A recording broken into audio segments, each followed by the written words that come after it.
Welcome to Retirement Optimizer's how-to videos to help you work through the program and plan your retirement.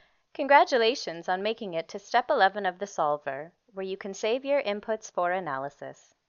This step simply ensures you save your file for the optimizer or that you save any changes you may have made to a previous file.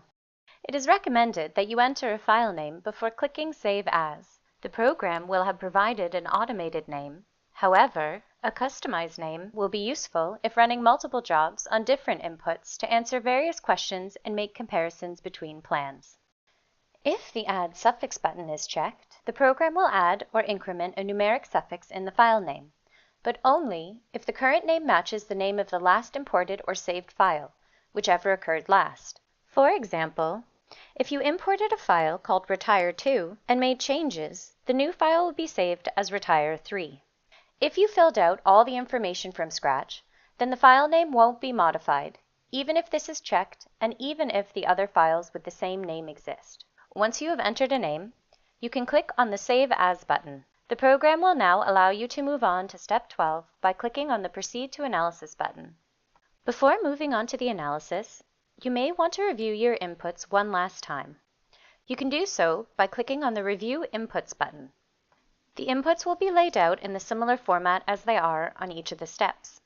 Let's say that the retiree would actually like to retire at the age of 70 instead of the age of 65.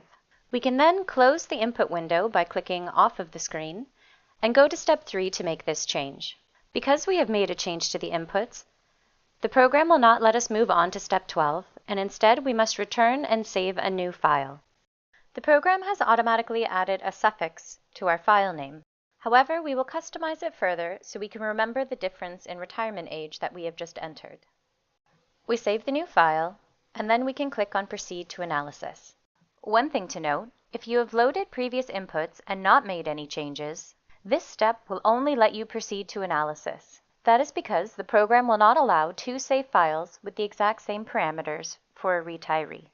Now on step 12, we can use the drop-down menu to select any of our pre-existing files. And we are ready to begin our analysis. Join us in our next videos, which will detail the various questions or jobs of the optimizer and their outputs.